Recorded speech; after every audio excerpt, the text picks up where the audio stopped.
नमस्कार, fast and facts में आप सभी का स्वागत है। मैं हूं आपके साथ में मानसा मलिक और मेरे साथ हैं आदित्य। शुरू करते हैं खबरें पूरी रिसर्च के साथ।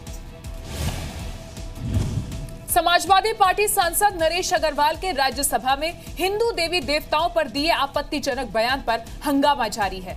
नरेश अग्रवाल की विवादित टिप्पणी पर सत्ता पक्ष के लोग भड़क गए और कहा कि न सिर्फ पूरे बयान को कार्रवाई से बाहर करना चाहिए बल्कि इसके लिए उन्हें सदन से माफी भी मांगनी चाहिए। अरुण जेटली ने कहा कि अगर नरेश अग्रवाल सदन के बाहर ऐसा बयान देते तो उनके खिलाफ फौरन मुकदमा दर्ज हो जाता। बाद में उपसभापति ने कहा कि वो विवादित बयान को सुनकर उसे कार्यवाही से बाहर निकाल देंगे। इस दौरान सदन में सत्ता पक्ष जोर जोर से श्री राम का अपमान नहीं सहेगा हिंदुस्तान के नारे लगाता रहा। बाद में जब कार्रवाई दोबारा शुरू हुई तो विवादित बयान को लेकर कार्रवाई से निकाल दिया गया, लेकिन नरेश अग्रवाल ने माफी नहीं मांगी। लिहाजा कार्रवाई को हंगामे की वजह से दोबारा स्थगित करना पड़ा। रामगोपाल यादव ने तो यहां तक कह दिया कि पूरी सदन चली जाए फिर भी नरेश अग्रवाल माफी नहीं मांगेंगे।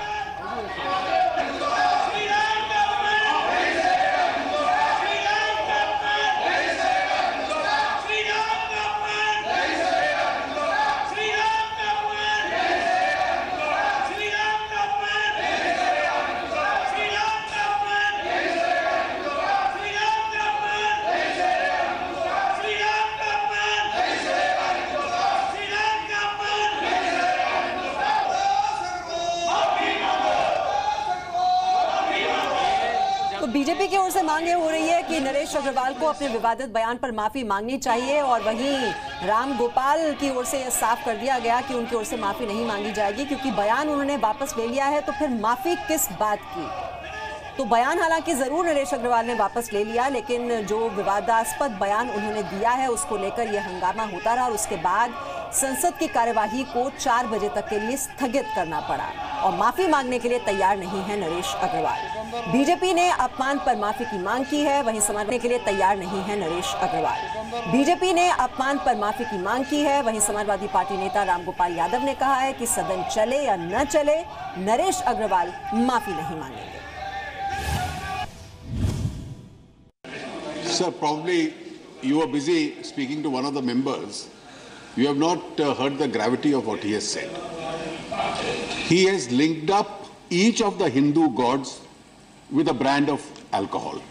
That is the statement which he has made. If he had made this statement outside this house, he was liable for prosecution. You would be liable for prosecution if you had made it outside. And then to take it in this manner, do you have the audacity of repeating this in relation to any other religious denomination? Would you ever do this? Sir, you have not realized the gravity of what he has done. Please pick up the proceedings. You will immediately expunge it and ask him to apologize.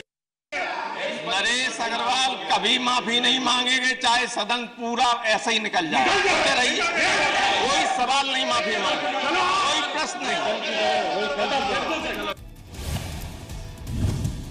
और संसदीय कार्य मंत्री ने कहा कि नरेश अग्रवाल ने विवादित बयान के जरिए पूरे सदन का अपमान किया है, लिहाजा माफी मांगनी होगी। और वहीं कांग्रेस ने यह याद दिलाया कि पहले ही ऐसे एक मामले में एक मंत्री ने भी माफी नहीं मांगी थी। He has not condemned, he has not insulted a single person. He has insulted the whole community. And as our leader of the house said, that he has done for anybody else, for any other denomination, it would not have been tolerated. इस सदन के अंदर जब JNU विश्वविद्यालय में आंदोलन चल रहा था, एक पैम्फलेट का जिक्र किया गया और वो पैम्फलेट जिसमें मां दुर्गा के बारे में बड़े अपशब्द कहे गए, अपमान किया गया, केंद्र की एक मंत्री ने सदन में पढ़कर सुनाया, जिससे सदन स्थगित हुआ था। उसका समाधान हमने निकाला था। मंत्री ने माफी नहीं मांगी। आपकी मंत्री, आपके कैबिनेट मिनिस्टर ने इस सदन के अंदर, इसी सदन में उस दिन सदन नहीं चला था, उस दिन हमारी तरफ से विरोध हुआ था। नरेश जी ने कहा, इन्होंने शब्द वापस लिए। भावनाएं सबकी हैं, भावनाओं को चोट कोई नहीं पहुंचाने का किसी का अधिकार नहीं है। तो भावनाएं सबकी हैं और भावनाओं को ठेस पहुंचाने का अधिकार किसी को नहीं है, ये बात कांग्रेस की ओर से कही जा रही है। और एक बार फिर से आपको बता दें कि राज्यसभा में इस मामले को लेकर एक बार फिर से हंगामा शुरू हो गया है। उनका अपमान हो चुका है सर, उनका अपमान, घोर अपमान हो चुका है। उनको माफी मांगना चाहिए। कुछ नहीं होने वाला। माननीय सभापति चिल्लाइए। मैं कहना चाहता हूँ, मैं इतना ही कहना चाहता हूँ, सरकार हाउस चलाना चाहती है, लेकिन यदि हमारे मन में, यानी हमारे अग्रवाल जी के मन में इस विषय के बारे में कोई प्रतिष्ठा, कोई अहंकार नहीं होना चाहिए। वो जब विड्रा किया और आपने जब रूलिंग किया, उनको समझ में आ गया ये बहुत बड़ी गलती हो चुकी है, तो माफी मांगे। आप बोलिए।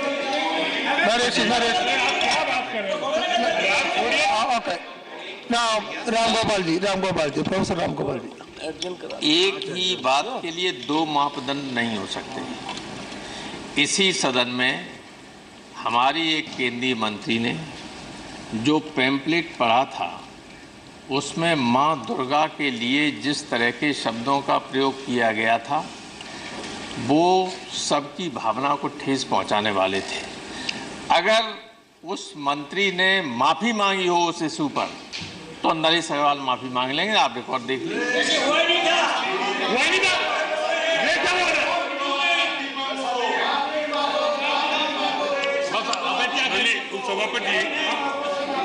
माननीय सभापति जी, मेरे ख्याल हर मुद्दे को राजनीतिक मुद्दा नहीं बनाना चाहिए। हमारे भाई अनंत कुमार जी तो बहुत समझदार हैं, आप भी समझदार है ना, संसदीय कार्य मंत्री हैं, सदन के महत्व को समझते हैं। मैंने कहा था कि किसी दीवार पे ये लिखा हुआ था, मैंने अपने आप कोट नहीं किया, दीवार पे क्या लिखा था। मेरी बात तो सुनिए। मैंने जो शब्द कहे अभी नए हैं, आपने स्पंज करे। हमने कहा ठीक है, आपने स्पंज करे, हमने वापस ले लिया। हमारी भी आस्था है, हमको ऐसा नहीं आस्था आप ही की ज्यादा हमारी नहीं है। हमने भगवान राम को राजनीतिक नहीं बनाया, हमने उनको तंबू के नीचे नहीं रखा है। मैं इसी को कहता इंटॉलरेंस है, तो आपकी इंटॉलरेंस। मैं इतना कह देता हूं, चलिए मैं इतना कह देता हूं कि अगर राजनीतिक रूप से किसी की भावना को ठेस पहुंची,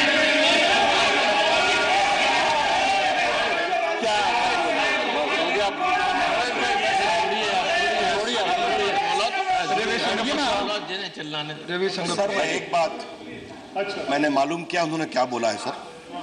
नरेश अग्रवाल जी एक अनुभवी नेता हैं, सांसद रहे हैं, प्रदेश में मंत्री रहे हैं। जो उन्होंने कहा है वो किसी भी तरीके से उचित नहीं है। एक मिनट और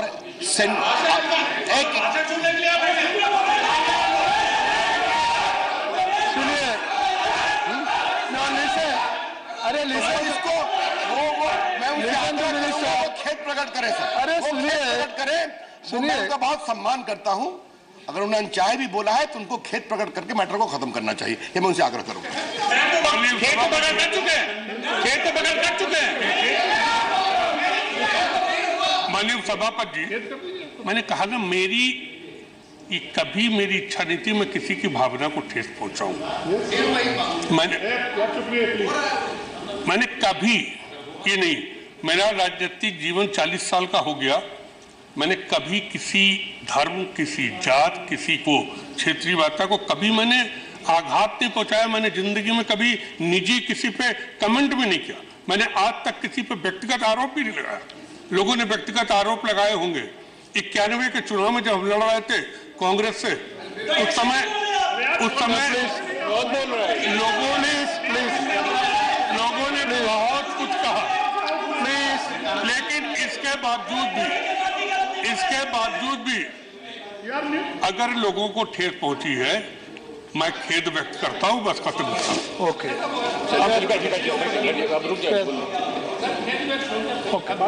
खेद प्रकरण, खेद एक्सप्रेस करना। या ओके। नाउ 1 सेकंड, नरेश जी बैठिए। So I thank Mr. Naresh Agarwal ji for expressing regret. Thank you very much solving like that. And also media may kindly note, whatever is expensed by me should not be published at all, either by the print media or by the channel media. Okay. Now, yes. Now, please. खेद प्रकट कर दिया है नरेश अग्रवाल ने और इस बयान को संसद की कार्यवाही से हटा दिया गया है। इससे पहले हालांकि रामगोपाल यादव ने यह बात जरूर कही कि एक ही मामले में 2 मापदंड नहीं हो सकते। मां दुर्गा का अपमान हुआ था इसी संसद में और तब माफी नहीं मांगी गई थी, तो रामगोपाल यादव माफी क्यों मांगे। लेकिन जब रविशंकर प्रसाद ने बात कही कि अगर उनसे कुछ गलती हुई है और वो खेद प्रकट कर दें और यहीं पर इस मामले को खत्म कर दें, तो फिर उसके बाद नरेश अग्रवाल ने यह बात कही कि अगर उनके इस बयान से किसी की भावनाओं को ठेस पहुंची है तो वो खेद प्रकट करते हैं और अब यह मामला वहां पर खत्म हो चुका है, शांत हो चुका है। Is applicable so that passions are not inflamed. और संसद सत्र का तीसरा दिन है। आज तीसरे दिन लोकसभा में भीड़ का हमला तो राज्यसभा में गौ रक्षा मामले पर विपक्ष ने हंगामा किया और सरकार से सवाल पूछा। संसद के मानसून सत्र का आज तीसरा दिन है और कांग्रेस ने इस पूरे सत्र को हंगामेदार बनाने की तैयारी कर रखी है। मानसून के इस सत्र में कांग्रेस अखलाक, जुनैद, बीफ पाबंदी और किसानों की खुदकुशी समेत सहारनपुर हिंसा मामले में बीजेपी को घेरने की तैयारी में है। कांग्रेस की पूरी लिस्ट जी न्यूज के पास है, जो बताती है कि कांग्रेस इस सत्र में बहस नहीं, हंगामा करने की तैयारी में है। नहीं, ऐसा कुछ भी नहीं, सदन चलने दिया ना, 0 आवर भी हुआ, क्वेश्चन आवर भी हुआ, 2 बजे से डिबेट भी हो रही है, सदन तो चलने दे रहे हैं। कांग्रेस स्ट्रेटजी क्या है? सरकार को सोचना चाहिए कि सरकार जो समस्याएं, ज्वलंत समस्याएं हैं, उनको सरकार जो है एड्रेस करे। और हर आदमी परेशान है तो सरकार के ऊपर है। हम तो सदन चला रहे हैं, दूसरे दिन पहले भी हुआ। संसद सत्र के तीसरे दिन आज दोनों सदनों में हंगामा हुआ। लोकसभा में कांग्रेस ने भीड़ की हिंसा का मामला उठाया तो राज्यसभा में समाजवादी पार्टी ने गोरक्षा मामले पर सरकार से जवाब मांगा। खाली ये लिंचिंग नहीं है, इसे कानून व्यवस्था है, जानबूझ के मर्डर हो रहा है। सरकार अपनी असफलता छुपाने के लिए माइंड डाइवर्ट कर रही है, तो माइंड डाइवर्ट कर रही है। तो मैं तो कहूँगा नेता सदन अगर ये कहते हैं कि वो जवाब दे देंगे तो फिर कोई दिक्कत नहीं हम लोग को। सरकार तथा प्रधानमंत्री जी इस मामले को काफी गंभीरता से लेते हैं। साथ में होम मिनिस्टर साहब ने भी एक एडवाइजरी निकाली है कि जहाँ भी ऐसी घटनाएं होती है सभी राज्यों को सूचना दी है कि इस पर तुरंत एफआईआर दर्ज हो और कहीं पे भी आनाकानी ना हो और संबंधित अपराधियों को तुरंत अरेस्ट किया जाए, कार्रवाई की जाए। और इसमें सभी राज्यों को एडवाइजरी देने की वजह से सभी राज्यों में इससे कार्रवाई की है। संसद का मानसून सत्र 17 जुलाई सोमवार से शुरू हुआ है। मानसून सत्र 11 अगस्त 2017 तक चलेगा। इस मानसून सत्र के कार्यकाल के दौरान 19 दिन कामकाज होगा। इस मानसून सत्र के दौरान सरकार को 18 बिल पेश करने हैं। संसद सत्र के तीसरे दिन आज संसद में सांसदों की वेतन वृद्धि का भी मुद्दा उठा। इस साल जून महीने में सिक्किम में चीन के साथ शुरू हुए सीमा विवाद का मुद्दा आज लोकसभा में भी उठा। समाजवादी पार्टी नेता मुलायम सिंह यादव ने लोकसभा में चीन के मुद्दे पर सरकार से सवाल जवाब किया। पूर्व रक्षा मंत्री रहे मुलायम सिंह यादव ने कहा कि भारत का सबसे बड़ा दुश्मन पाकिस्तान नहीं चीन है। मुलायम सिंह यादव ने कहा कि चीन भारत पर हमले की तैयारी कर रहा है। ऐसे में भारत की क्या तैयारी है? चीन षड्यंत्र कर रहा है हिंदुस्तान के खिलाफ और पाकिस्तान को भी अपने कब्जे में ले रहा है। अब पाकिस्तान को भी अपने साथ ले लिया। अब ये खबर है या नहीं है, हमें खबर दी गई। मुलायम सिंह यादव ने भारत को चीन से सतर्क रहने की नसीहत भी दी। मुलायम सिंह यादव ने कहा कि चीन सिक्किम और भूटान पर कब्जे की साजिश रच रहा है। तिब्बत को चीन को देकर भारत एक बड़ी भूल पहले कर चुका है। अब भारत को तिब्बत की आजादी का जोर शोर से समर्थन करना चाहिए। तिब्बत में हिंदुस्तान के साथ है, लेकिन तिब्बत को आपने दे दिया। हमारी सरकार में उस समय के जो नाम नहीं लेना चाहते है नहीं सदन में और सत्र भी हैं, उन्होंने चीन को दे दिया तिब्बत। हमने सोमनाथ चटर्जी जी ने मिलकर कहा कि ये गलत है। अगर तिब्बत दे दिया तो रास्ता मिल जाएगा चीन को सीधा हिंदुस्तान से। पिछले महीने जून में भारत ने भूटान के डोकाला इलाके में चीन के सड़क निर्माण को रोक दिया था। चीन ने आरोप लगाया कि भारतीय सेना ने उसकी सीमा में घुसपैठ किया है। भारतीय सेना अभी भी डोकलाम में है। चीन लगातार भारत से अपनी सेना वापस बुलाने के लिए दबाव डाल रहा है और युद्ध की धमकी दे रहा है। चीन सीमा से लगे भारतीय इलाकों में भारत 73 सड़कों का निर्माण करा रहा है। सोमवार को चीन की सेना ने डोकलाम से कुछ दूरी पर तिब्बत में मिलिट्री एक्सरसाइज की और लाइव फायरिंग की। चीन की इस मिलिट्री एक्सरसाइज को उसकी भारत पर दबाव बनाने की रणनीति माना जा रहा है। लालू प्रसाद यादव ने मायावती को आरजेडी के कोटे से राज्यसभा में दोबारा भेजने का ऑफर दिया है। मंगलवार को राज्यसभा में बोलने के लिए पर्याप्त मौका न देने का आरोप लगाते हुए बीएसपी अध्यक्ष मायावती ने इस्तीफा दे दिया था।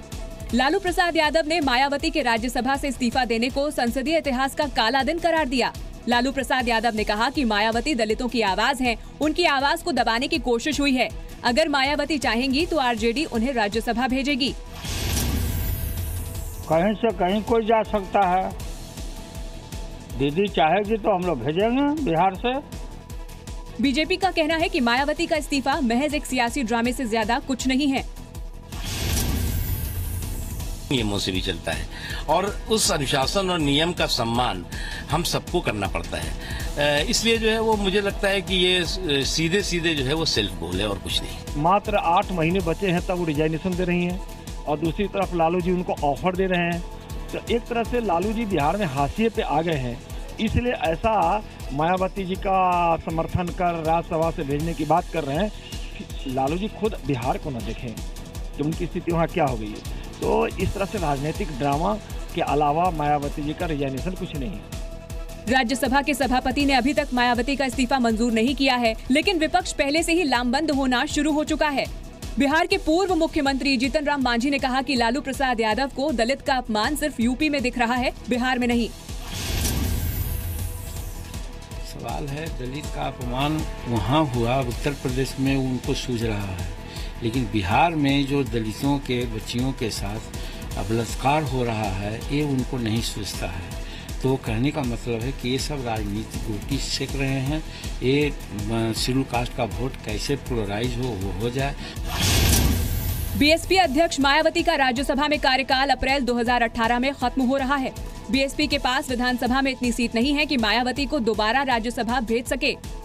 यूपी विधानसभा में 403 सीट में से बीएसपी के पास सिर्फ 19 सीट हैं। मायावती ने 3 पेज का इस्तीफा सौंपा है। इस्तीफा सांसदों के फॉर्मेट के अनुरूप नहीं है, इसलिए नामंजूर हो सकता है। सांसदों के इस्तीफे का फॉर्मेट तय है, जो कम शब्दों में लिखें और इस्तीफे की वजह का जिक्र न करें। पाकिस्तान की तरफ से एक बार फिर सीजफायर का उल्लंघन किया गया है, जिसमें एक नागरिक जख्मी हो गया। जम्मू कश्मीर में पाकिस्तान की सीमा से सटे इलाकों में पाकिस्तान ने आज फिर सीज फायर का उल्लंघन किया है। बुधवार सुबह सीमा से सटे जम्मू कश्मीर के पुंछ में पाकिस्तान ने फायरिंग की। पाकिस्तान की तरफ से हुई गोलीबारी में बालाकोट सेक्टर में एक नागरिक जख्मी हो गया। इसके साथ ही पुंछ के शाहपुर किरनी सेक्टर में भी सीमा पार से फायरिंग की गई। भारतीय सेना पाकिस्तान की तरफ से हुई फायरिंग का जवाब दे रही है। मंगलवार और सोमवार को भी सीमा से सटे इलाकों में पाकिस्तान की तरफ से फायरिंग की गई थी। मंगलवार को राजौरी के मंचकोट और पुंछ के सब्जियां में सीज फायर का उल्लंघन किया गया, जबकि सोमवार को राजौरी में हुई सीमा पार फायरिंग में सेना के एक जवान मुदस्सर अहमद शहीद हो गए थे। 12 जुलाई को पाकिस्तान की फायरिंग में 2 जवान शहीद हुए थे। 15 जुलाई को भी पुंछ में पाकिस्तान की फायरिंग में लांस नायक नसीर शहीद हो गए थे। 17 जुलाई को राजौरी में हुई सीमा पार फायरिंग में जवान मुदस्सर अहमद शहीद हो गए थे। पिछले 6 दिनों में पाकिस्तान की फायरिंग में भारत के 4 जवान शहीद हो चुके हैं। साल 2016 में 449 और साल 2015 में पाकिस्तान ने 405 बार सीज फायर तोड़ा था। पाकिस्तान की तरफ से हो रही फायरिंग से सबसे ज्यादा प्रभावित सीमा से सटे स्कूल हैं, जिनको बंद करना पड़ता है और अक्सर बच्चे स्कूलों में ही फंस जाते हैं। शिमला में नाबालिग लड़की से गैंगरेप और कत्ल के मामले में नया मोड़ आ गया है। लॉकअप में बंद एक आरोपी ने ही दूसरे आरोपी की हत्या कर दी। हिमाचल प्रदेश के कोटखाई में नाबालिग से गैंगरेप और कत्ल के मामले में गिरफ्तार एक आरोपी की जेल में हत्या हो गई। कत्ल करने वाला आरोपी भी नाबालिग गैंगरेप और कत्ल मामले में आरोपी है और जेल में बंद है। जो 6 आरोपी पकड़े गए थे उसमें से एक आरोपी की कल रात को जेल में ही हत्या कर दी गई। और जिस तरह से हमने अभी जो आईजी है लॉ एंड ऑर्डर वाले जहीर जैदी से बात की, उन्होंने साफ तौर पे बताया कि ये घटना रात 12 बजे की है और जो उसमें मुख्य आरोपी था राजेंद्र यानी जो राजू नाम से, उसने सूरज सिंह की कल हत्या कर दी। 4 जुलाई को नाबालिग स्कूल से अकेले ही घर जा रही थी। रास्ते में आरोपियों ने उसे अगवा किया और गैंगरेप के बाद हत्या कर फरार हो गए। 6 जुलाई की सुबह नाबालिग का शव एक गड्ढे में मिला। हत्या की जगह से शराब की खाली बोतलें भी बरामद हुई। पुलिस ने गैंगरेप और मर्डर मामले में 6 आरोपियों को गिरफ्तार किया। लोगों ने पुलिस पर बेगुनाह लोगों को पकड़ने का आरोप लगाया। गिरफ्तारी के विरोध में लोगों ने कोटखाई में तोड़फोड़ की। हिमाचल प्रदेश सरकार ने मामले की जांच सीबीआई को देने की बात कही। नाबालिग गैंगरेप कत्ल मामले में पिछले कई दिनों से चल रहा लोगों का प्रदर्शन अब भी जारी है। बड़ी संख्या में लोगों ने इंसाफ की मांग के लिए राजभवन तक मार्च किया। इस दौरान लोगों ने थाने पर पथराव भी किया। इस मामले में केंद्रीय स्वास्थ्य मंत्री जेपी नड्डा की अगुवाई में एक प्रतिनिधि मंडल ने गृह मंत्री राजनाथ सिंह से मुलाकात कर हालात के बारे में ज्ञापन सौंपा। असम समेत देश के कई राज्यों में बाढ़ से बुरा हाल है। बाढ़ से परेशानी की गूंज आज संसद में भी सुनाई दी। देश के कई हिस्सों में बाढ़ और उससे परेशान लोगों का मुद्दा आज संसद में भी उठा। कांग्रेस ने सदन के अंदर बाहर इस मुद्दे को उठाया और केंद्र सरकार पर लापरवाही का आरोप लगाया। कांग्रेस नेताओं ने संसद में गांधी प्रतिमा के सामने प्रदर्शन किया। बाढ़ से सबसे ज्यादा प्रभावित राज्य असम है, जहां बाढ़ से अब तक 65 लोगों की मौत हो चुकी है। असम के सीएम ने इस हालात पर कल पीएम मोदी से मुलाकात की। सीएम ने कांग्रेस के आरोपों को खारिज करते हुए केंद्र से मिल रहे मदद की सराहना की। प्रधानमंत्री जी की तरफ से पूरी मदद हमें मिल रहा है और प्रधानमंत्री जी ने जितना मदद किया है, कांग्रेस का कार्यकाल में तो ऐसा मदद कभी उन्होंने की नहीं थी। तो इसलिए कांग्रेस का जो भी मतलब शिकायत है, इसका कोई बेसिस नहीं है और हमारी तरफ से, असम गवर्नमेंट की तरफ से बाढ़ पीड़ित लोगों को पूरी मदद किया जा रहा है। असम के साथ ही यूपी, बिहार, एमपी, ओडिशा और अरुणाचल प्रदेश समेत कई राज्यों में लगातार हो रही बारिश से बुरा हाल है। कई इलाकों में राहत कार्य के लिए हेलीकॉप्टर को भी लगाया गया है। असम में बाढ़ से 65 लोगों की मौत। असम में बाढ़ से 29 जिलों के 25 लाख लोग प्रभावित। बाढ़ प्रभावित इलाकों में 1098 राहत शिविर और वितरण केंद्र।